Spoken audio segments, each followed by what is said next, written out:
Today's show is sponsored by the ABV Barrel Shop. The ABV Barrel Shop is located in the St. Louis metro community of Arnold, Missouri. The ABV Barrel Shop is focused on one thing, single barrels. Best of all, you can try before you buy. Head over to abvbarrelshop.com to sign up for their email and text distribution so you know what they have in stock, what classes are coming up, and who from the industry may be coming in to visit. The ABV Barrel Shop. It's where single barrels live. We're also sponsored by the Bar to Go. The Bar to Go offers traveling minibars that are no bigger than a small purse or toiletry bag. Best of all, they are fully customizable so you can create the perfect piece that is unique for you. If you own your own business, what a fun and unique way to promote what you do. Check them out online at thebartogo.com. That is the number 2 in the Bar to Go. If you have wholesale questions, call my friend Isabel Clark at 504-481-1297. Finally, we are sponsored by the Neely Family Distillery. NFD is a family-owned business that keeps ringing up awards in the spirits world. Head to Sparta, Kentucky to experience the family history, award-winning spirits, and meet the Neely family. Check them out online at neelyfamilydistillery.com. Now, on to the show. Let's drink!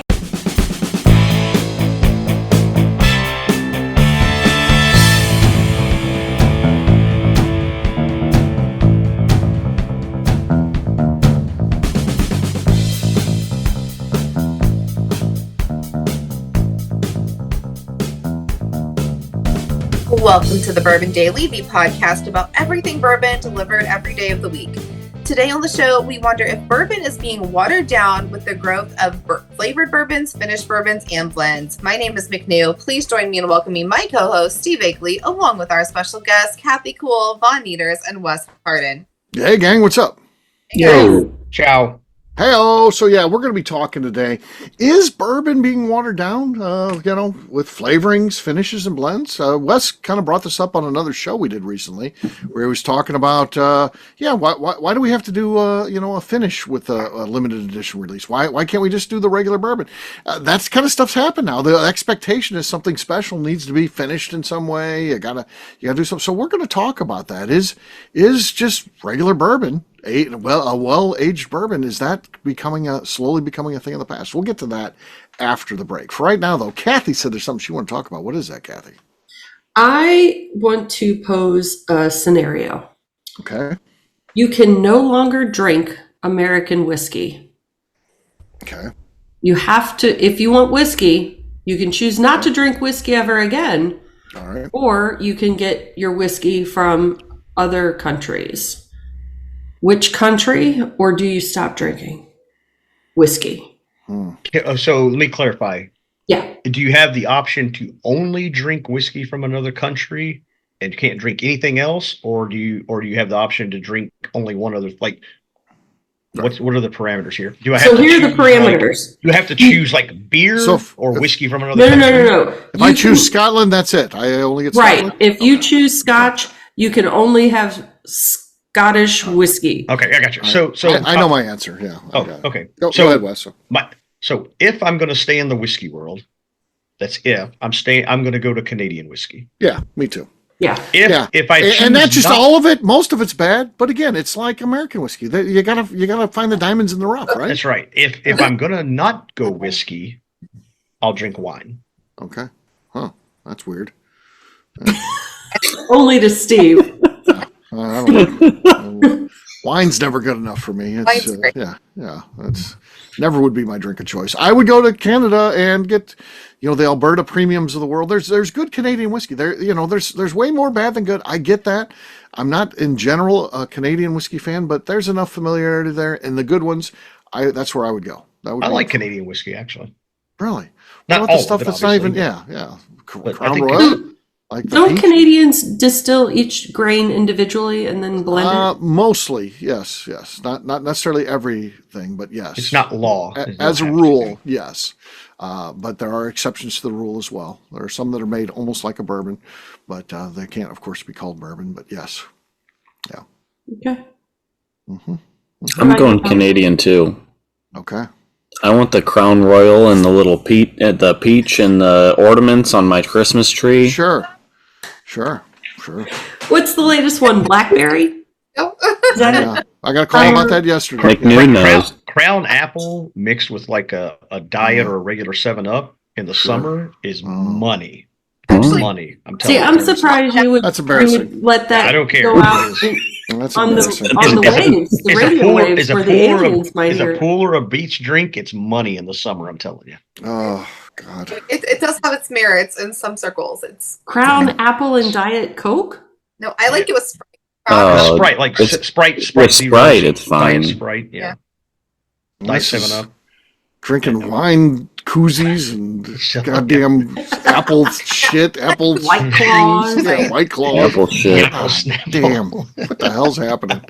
I used to know Wes. Oh, he was this cool guy. This is how he's evolved. So yeah, Yeah. maybe his aliens got. I'm a reptilian. I'll just tell you. Yeah. Okay. All right. McNew, what country are you going to? So after bourbon, I'm a really big wine fan, but that feels limiting because there's only so many cocktails you can do with that.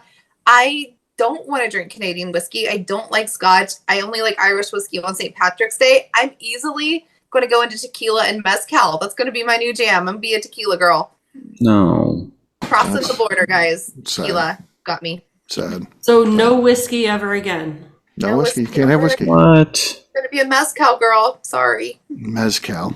Oh, God. I will say honorable mention whiskey would be Yeah. Taiwanese whiskey, Carvalon specifically. Never had it, so I don't know. Really good. I can't weigh in on that one. Really good. If you find a bottle, especially like a wine finish or a rum finish, it's awesome. All right. I'm going to take your word for it. It's good. You'd like it. Rum didn't even cross my mind. That feels like kind of a second best, but I was immediately like tequila, mezcal, fuck it all. That's where I'm going. So I'm sticking with it though. That's going to be my second choice. Interesting. Kathy, you asked a question. I did, and originally I felt like Canada was the way to go, but you guys all picked Canada, and That's the right choice. It's the right choice. all right, yeah, it was always going to be Canada. It's America's hat. You got to go with it. Yeah, America's pants. I thought this would be like a fun, thought-provoking conversation, but The Found North is they're showing you found some of the possibilities of what's up there. So yeah, I think it's kind of cool. Yeah. McNew, if it found. had to be whiskey, is it the Ireland then? Yeah. I think the question should be. Yeah. Really? Ireland is so weak. Again, I've never had one that I thought was bad tasting. I just think it's like a one note. how about it is. Japanese whiskey? It is. It's like Japanese Scotch. whiskey ain't Japanese bad. whiskey's like Scotch. Steve does a very good Irish accent, though. We've proven that on the show. Oh yes. Oh, you little ne'er-do-well. Oh, you're going to drink your Irish. Oh, I'm so glad to hear it, McNew. I can't wait to hear the 4th of July photos to Ireland. Oh, it's going to be great. Oh, we're going to be big fans of the 4th of July. The shillelagh. Oh, whip out the shillelagh and just play away. That was awesome. Oh, wow. Merciful heavens. On that note, can we drink? It's time to drink. yeah. What is everyone drinking? Let's start with Von Nieters. Let's get them out of the way. Good one or not. I have the Old Jet Brothers finished in Turkish apricot brandy barrels. Okay. Boy, that was interesting, right?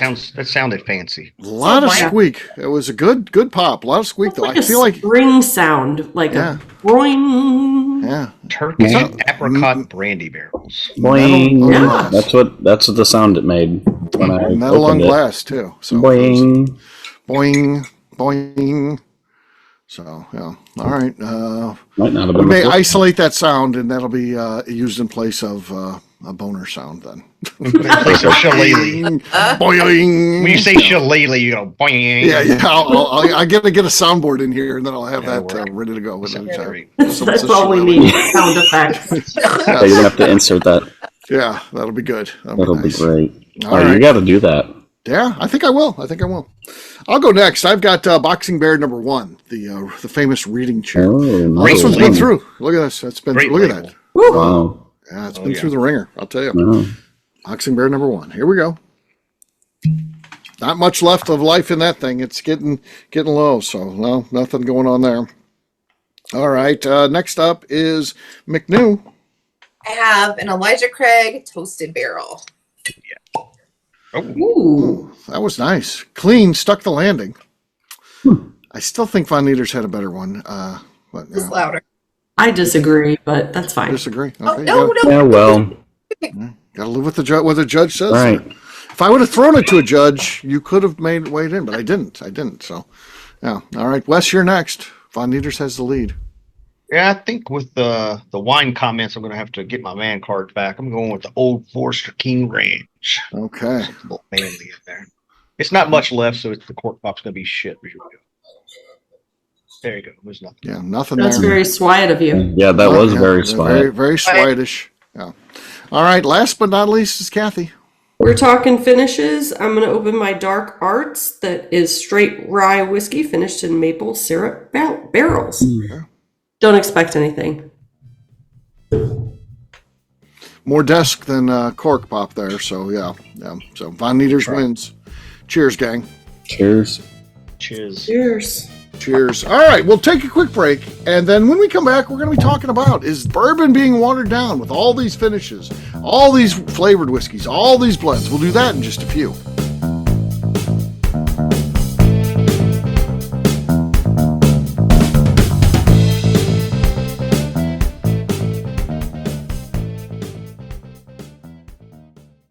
Okay, let's talk about the people that make these shows happen.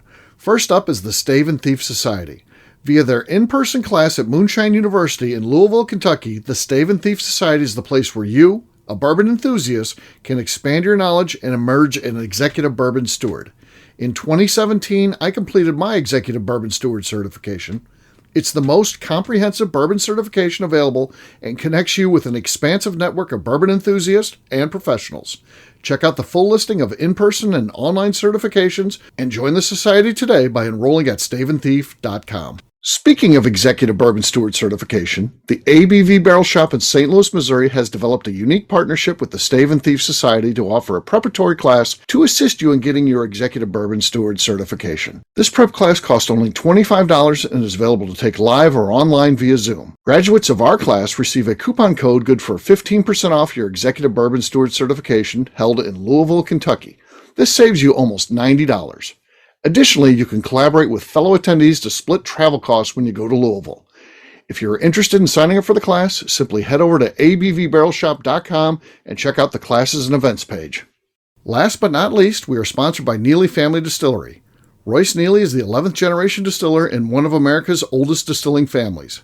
A visit to Neely Family Distillery takes you through family history, where you can see all the artifacts and newspaper clippings through the years from this family that started distilling in America after James Neely arrived from Northern Ireland in 1740. Today, Royce Neely and his team are crafting some of the best spirits in America. Their bourbon and absinthe offerings keep winning top honors in the spirits competitions. Recently, their absinthe made history as the first platinum winner in the absinthe category at the San Francisco Spirits Competition.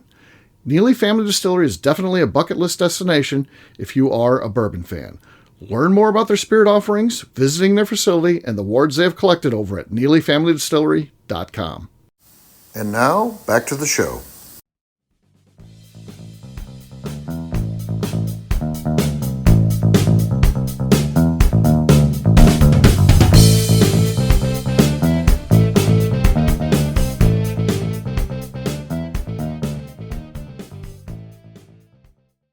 Hello, this is Matt Rainey, and you are listening to The Bourbon Daily. One day when I grow up, I'm going to grow a big boy beard, just like Colonel Steve.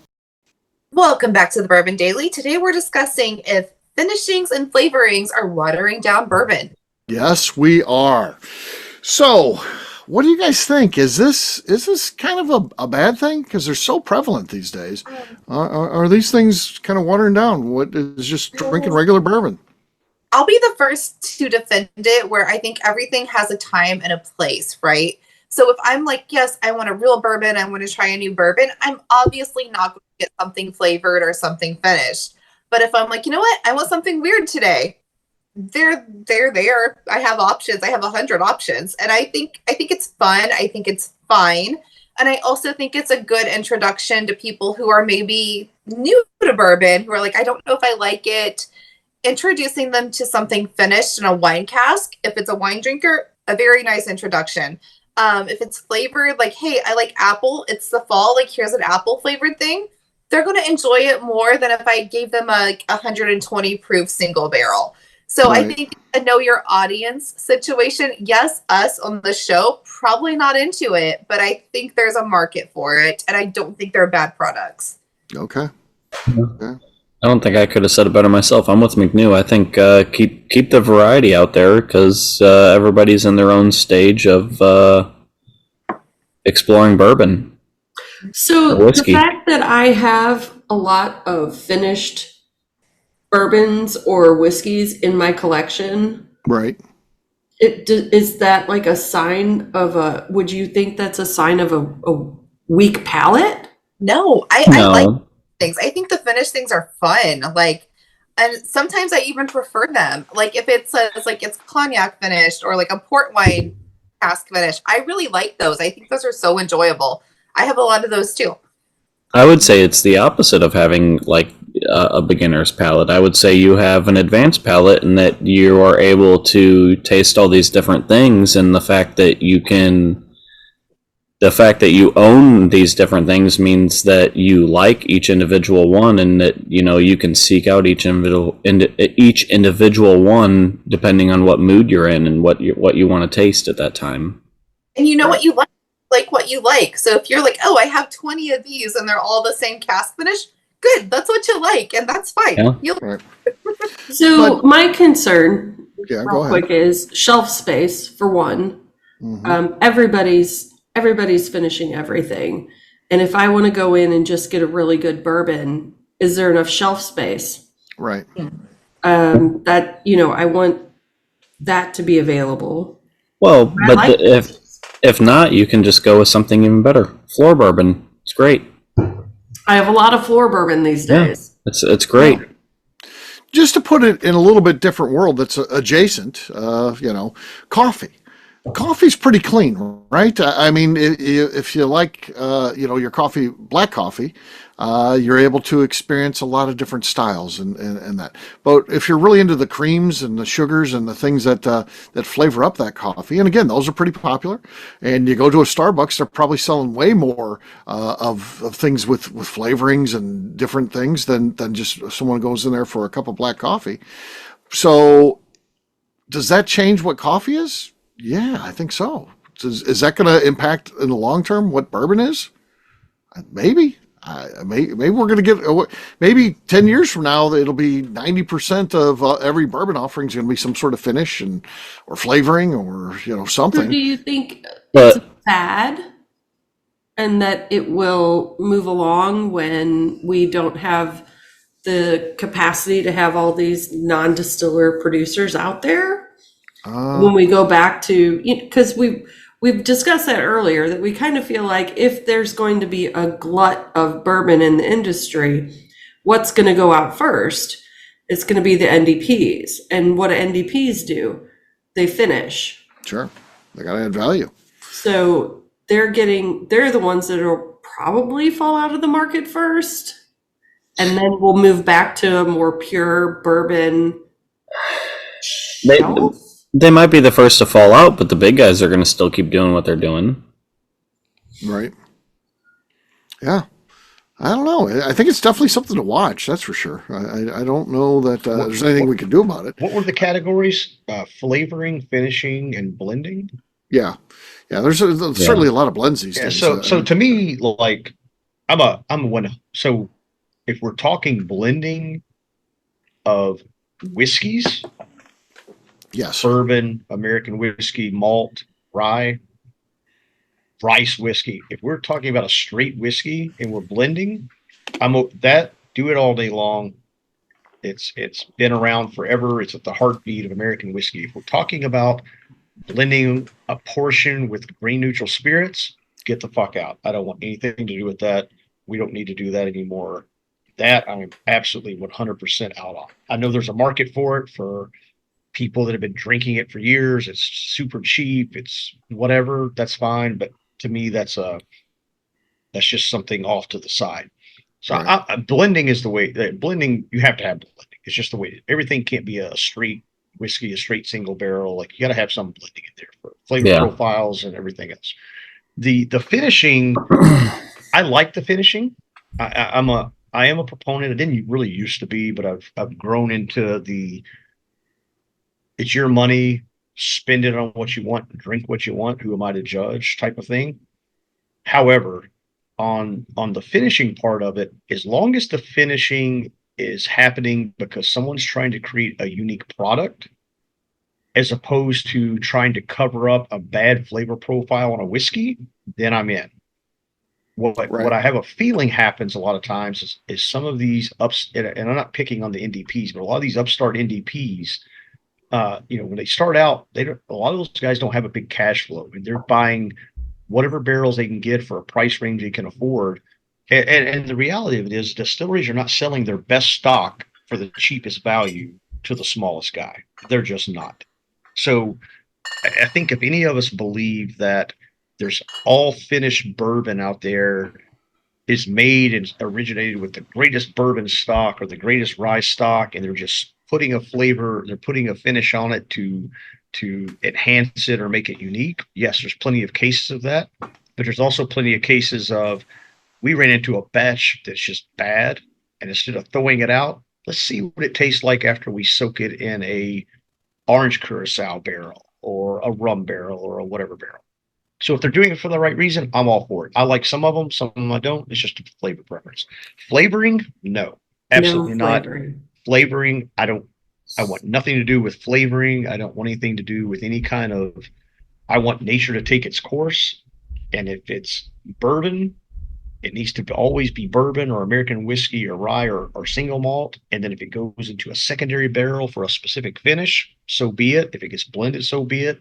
But I don't want flavoring. I don't want anything poured into a whiskey barrel. I don't want anything added to a new mate or anything like that. That is where we get way off the rails as far as I'm concerned. Right.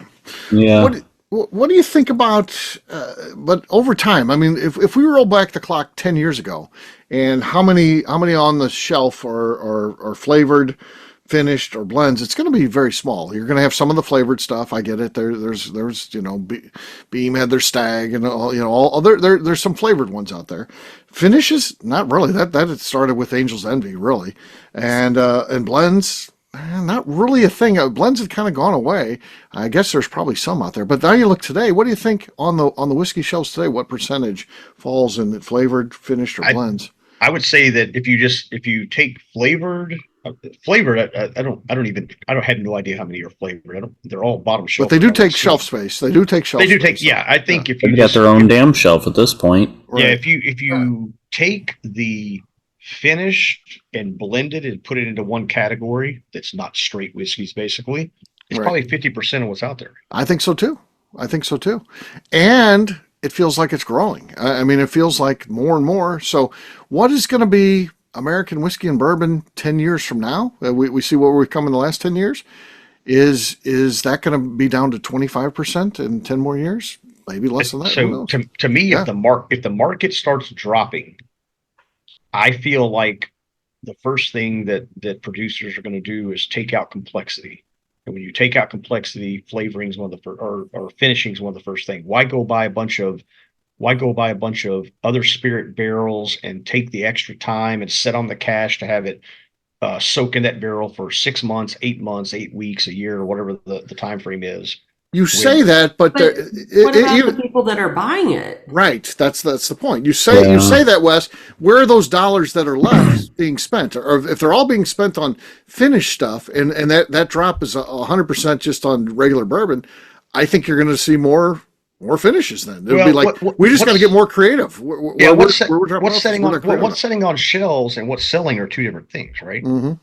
So, like, if you were to go into the same liquor store, well, you own a liquor store, but so it's a little bit different. But if you were to go into yours is more of your store has a specific niche, right? Single barrels and things like that. Like, if you were to go into Total Wine, just throwing one out there, go into Total Wine, and you went into the same Total Wine every day for 3 weeks just to do a study, and you were able to talk to those guys and say, "Hey, give me your sales by this grouping."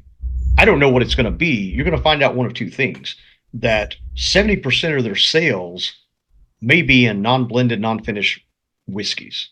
Or you may find that 40% of their sales are in non-blended, non-finished. Right. Like the piece of information we don't know, or at least I don't know, is current sales today of 100% of the bourbon and whiskey section. How much are straight whiskey selling versus what's the percentage of straight whiskey selling versus blended and finished? And I do think it's very different on premise and off premise. I think on premise at bars and stuff like that, I think that just regular bourbon's probably still absolutely. King. I mean, because you're making your cocktails with your Jim Beams and Maker's Mark. Those are just someone that wants a Diet and Coke or a Diet and bourbon, right? You're not making a cocktail with a finished bourbon. So that's probably still way skewed more towards just traditional bourbon. But I think that the liquor stores, and again, I'm a bad measurement to that. Well, my company because we're specialized. But yeah, someplace like a Total Wine, that would be interesting to see what the sales numbers are now. Well, then let's talk about places where there's more liquor, but it's not sold in drinks, like grocery stores. Right. What is their shelf space dedicated to? I'm going to say it's probably dedicated more to straight bourbons and whiskeys. I would agree. The other part of on-premise, the basic setup, The other part of on-premise or outside of bars would be restaurants.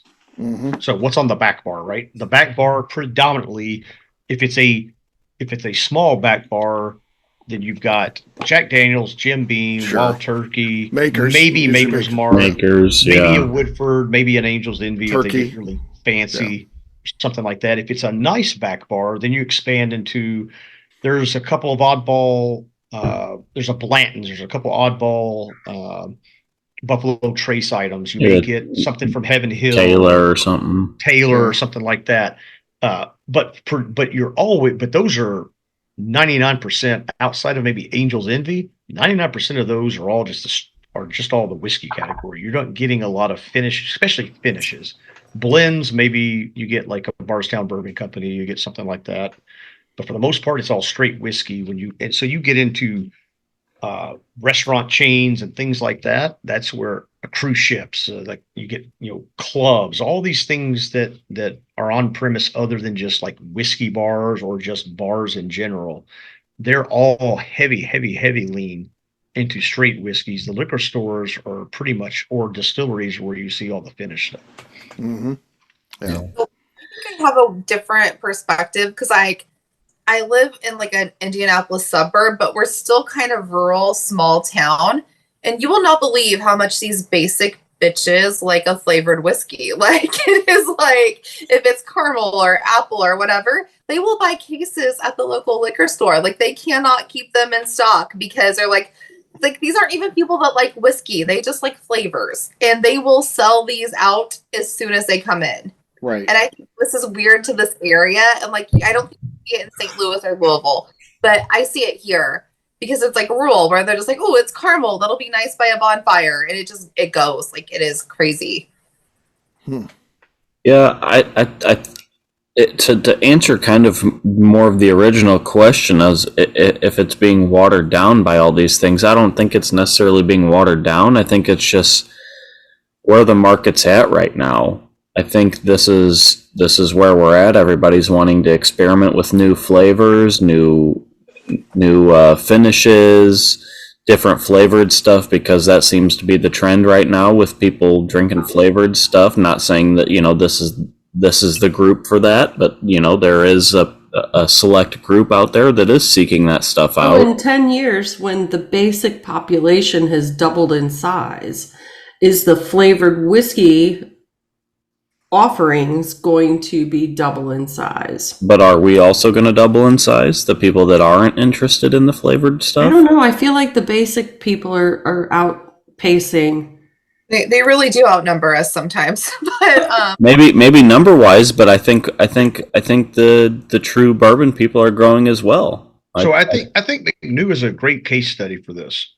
Okay. So when you started on the network, McNew, just go through in real quick. What would you commonly drink in your daily life? Not on the show, but in your daily life, what would you commonly drink in the whiskey fireball flavored world versus what you drink today? I'm assuming it's a dramatic shift. Well, you picked the wrong person. I think McNew probably drank better stuff.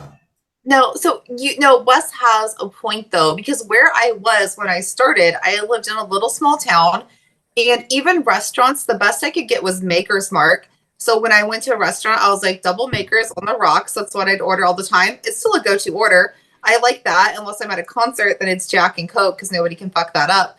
But no, we didn't have premium things where I am. And I still don't where I am. I don't have premium. There's one restaurant here that has premium bourbons. And I'm not saying that's like better or worse. But no, for flavored wise though, like Fireball, like so Halloween here in my neighborhood, we get mini bottles, we get airplane bottles, and we hand out bottles to the parents of Fireball and Jack Daniels. And you know what they're most excited about is the Fireball, because I live in a basic fucking area. So, I mean, I don't drink that, but I will give it to people and they get happy about it. So it is what it is.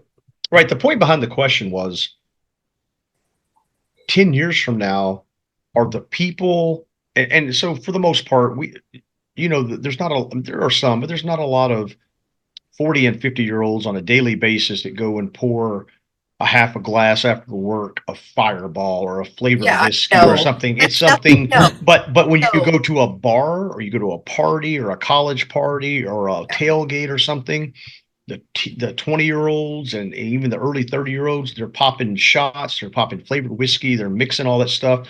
But in 10 years, when they become they get in more into their adult life and they get into a different point in life, if those people switch over, because those are all gateway whiskey, like they're flavored whiskeys, they're all gateway.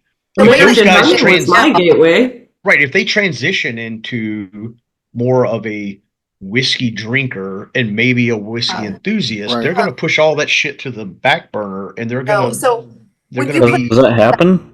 That's a really good point, because I was literally 28 years old when I started this network. I'm 36 now, which is fucking crazy to think about. But no, so I was just like, if somebody brought Fireballs to a tailgate or a party, I'd be like, I don't like it, but it's fine. I would partake. Now I'm just like, you know what? Like at the bare minimum, bring like the Old Forester 86 or something. Exactly.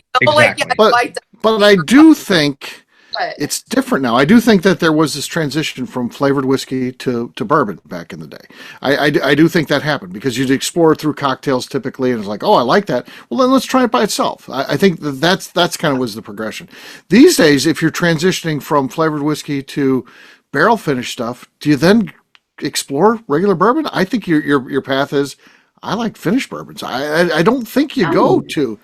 I don't think you go to the regular bourbon. I think we're evolving and changing. That doesn't mean any individual. It doesn't necessarily mean anybody on this show or anybody who's listening. But I think as an industry, I think it's evolving to a finished industry. I think that's. I think for it to grow to the next level, though, they've got to find a way to bring the price point down. So name not a flavored, name a barrel finished whiskey that you can get on the shelf almost anywhere for under 40 or 50 bucks.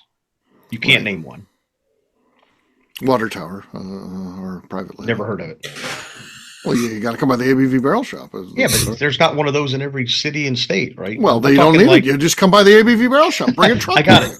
I'll grab load one up, there. and we'll sell it to you by the case. No, my point is, if you're growing the category, they've got to get the price point down to get the quote unquote younger or even average everyday person that doesn't want to spend $50, $60, $70, $80 on a finish. And can you with the expense?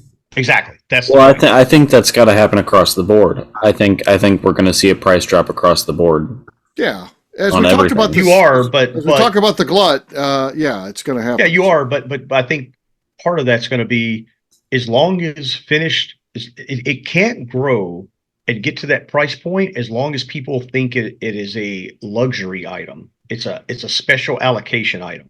It has to be something where you go to a shelf at the liquor store, and you got Wild Turkey 101, Wild Turkey Rye 101, Sherry Cask Finish Wild Turkey, and they're all basically the same price point. Then it can grow. If it's only in this fancy container and it's once a year, and you can only get in certain areas, it's going to be hard to grow that because there's just not enough out there. But I think Steve might have a little bit of a point. I know exactly what you're saying, Wes, is that people aren't going to gravitate towards just that if it's always going to be premium. But what Steve is saying is that, okay, so I started with American honey. If after American honey, I started drinking finished whiskeys instead of non-finished whiskeys, I may have stopped my growth path of my palate and just said, okay, well, this is fine, and stuck with this and have shelves and shelves of that because I'm investing in what I like to drink. And it may preclude people from going that extra step to real good. I think we're heading towards what is bourbon. It's a finished product. I think we're heading towards that.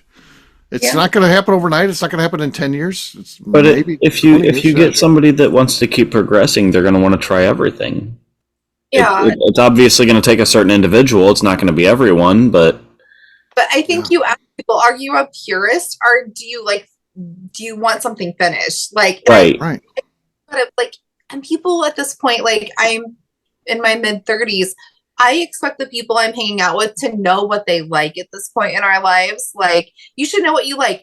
Okay, I don't like bourbon, but I like it when it's finished in a wine cask. Great. Then I will order you this, or I will bring this bottle to your house. Like, I expect the people I hang out with to know what they like. And I think that's fair at this point in our life. Yeah. Mm-hmm. Well, I think finishes are not that great for the industry. Not as bad as celebrity whiskey, by the way. Celebrities, that's celebrity the whiskey. evil. Celebrity whiskey is right below flavored grain neutral spirits. Yes, whiskey. Right. Yeah, because it sets people up to drink bad whiskey. That's the problem, and it gives a bad name to things, and it's overpriced, and it's people cashing in that don't care about the industry. I want to make one more point. Okay. I think that most of us, I don't know about Wes, and I'm not really sure about Von Nieters, but most of us came to bourbon because we really enjoyed the experience of visiting the distillery. Mm-hmm. Three of us did. So the three of us went to distilleries and enjoyed that experience, and then really started to, develop what we wanted bourbon to be in our lives. Yeah. That leaves it up to the distilleries to say, look, there may be finished products out here, but when you taste this is what we meant all along. Yeah. I do think there's something to that. I've been a bourbon fan my whole life. From childhood on forward, I've been a bourbon drinker. But visiting the distilleries, going to the Bourbon Trail in 2000, that's what changed me. From being someone who enjoyed drinking it as their preferred distilled spirit of choice, to someone who was passionate about the industry, did come from visiting the distilleries. And I do think that's an important component, and I do think that's how bourbon will stay at the top, stay relevant, is this focus on tourism. The fact that Kentucky is there, I think that's important. If everything was all equal, it's like, it doesn't matter, Kentucky's not important, they're making better whiskey in Colorado or New York. No, I think that hurts the industry as well. I think that when there's that one place that serves as the benchmark, and other people are trying to do that, and that's not to say that there's not great whiskey being made in other states, and sometimes that outpaces and outdoes what they're doing in Kentucky. I do think Kentucky is the epicenter for the bourbon world, and I think that's important for the growth. I do. I think that's good. Actually, Kathy makes a great point, and I didn't think about it this way. So, if you take, let's say, younger people, newer people to drinking bourbon whiskey or whatever, and they make their way to Kentucky for whatever reason. They had no intention to go to the distillery, but they're here visiting a grandmom that they haven't seen in 10 years, and they're looking for something to do, and someone says, hey, you should go to this and this and this distillery. They go in, they love it, they go through the tasting. You're exactly right. So if they go to one of the big guys, they go to Old Forester, they go to Maker's Mark, they go to Jim Beam, they go to one of the big guys, they're not going in their tasting. They're not going to get a finished whiskey for the most part. You may walk in one day, like Heaven Hill. Sometimes they kind of rotate through some of their, and you may get Oddball Day, their Parker's Heritage. Maybe if you get the premium tour that day, and tasting, you may get lucky and walk in on the one of the 2 days of the year they're going to offer Parker's Heritage Rum Finish or whatever. But outside of that, you're not going to get that from the big guys. But if you go downtown Louisville and you go to Buzzard's Roost, or you go to one of the smaller face shops that are NDP guys, like the Bourbon Pursuit guys and stuff like that, most, not all, but most all their stuff is a finished whiskey. It's double barreled, it's toasted, it's finished in a wine cask, it's finished in this. If that's the first place you've ever been, and maybe that's the only place you go while you're here, that's what you're going to get a sample of. And you may say, you know what? I love whiskey finished in wine barrels, or finished in cognac barrels, or finished in tequila barrels, or whatever the hell it is, right? And then that is what you're going to go after, and you're going to become an enthusiast of that until you may or may not try something else. So she's right. I think part of that is if the distilleries really want to push, whether it's a premium or not, if they really want to push finished whiskeys, then one of the ways to push that narrative is to add it into their tasting repertoire for visitors, because that's when some people, the first time they ever drink a straight whiskey is in a tour. Right. Or a visit. Yeah. So that's a very good point. They're gonna, you learn what you're taught, right? You absorb what you're experienced. So so I'm so in the mindset of like, I liked your regular product, right? I liked your regular bourbon, and now you finished it in something that's going to be so fun for me because it's different. And I think because I'm experienced in it, and as we are on this show, but like, I think it's fun to be like, oh, you did something different, fun. I want that. And that creates excitement for me. So, So are we just concerned about the new and upcoming bourbon enthusiasts? I think so. I was going to say, I guess yes and no, because also kind of to backtrack a little bit, I guess I'm wrong. I guess the distillery visits kind of did bring me deeper into the bourbon world, because like bourbon has always been my drink of choice since the beginning, and kind of like Steve, I think it was actually going and visiting some distillers of what really brought me in deep and like got into the world of bourbon. And kind of like what Wes was saying is like, they don't showcase a lot of finished stuff on a lot of these tastings. You know, I went to Maker's Mark and Wild Turkey and Bardstown Bourbon Company, and you know, I tried maybe one finished thing, and it was the staves from Maker's Mark. They put their staves on the barrels, and I think that's the most thing I tried that was finished.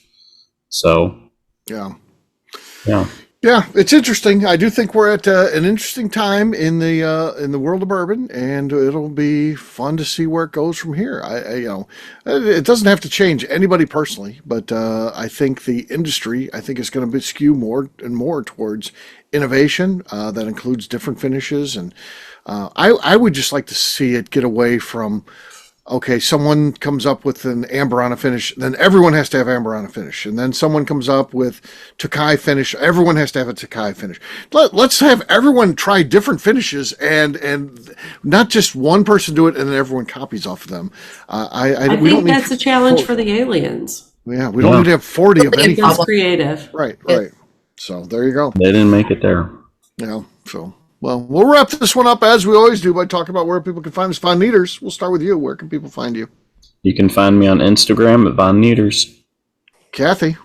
You can find me on Instagram at KK McNew? I'm on Instagram at McNew, ABV. Wes? Instagram, bourbon_Wes. For me, I'm an easy guy to find. I'm at Steve Akeley, Twitter, Instagram, or Facebook. I've got a website, steveakeley.com. We've also got a company website. That thing's going to be abvnetwork.com. Check that out. Everything that we do is out there. Also, check out abvbarrelshop.com.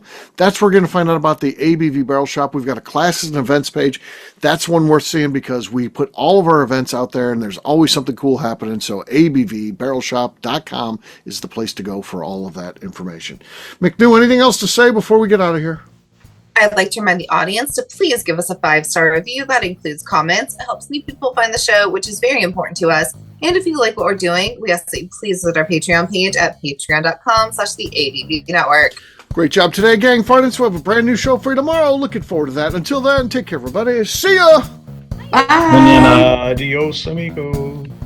Peace.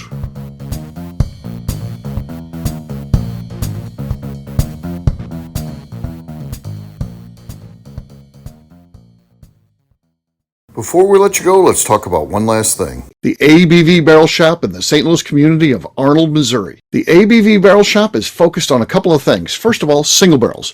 We are the place where single barrels live. We go to distilleries, taste through the whiskey, select the best barrel, and have it shipped to our store where we present it to you, our customers, by allowing you to try before you buy. We're also known for the classes that we have in our education center in the store, as well as the events we have with industry professionals from the bourbon business. If you are in the St. Louis area, please come by and visit us at 6 Fox Valley Center in Arnold, Missouri. Or at a minimum, at least sign up for our email and text distribution so you know exactly what's going on in our shop over at abvbarrelshop.com.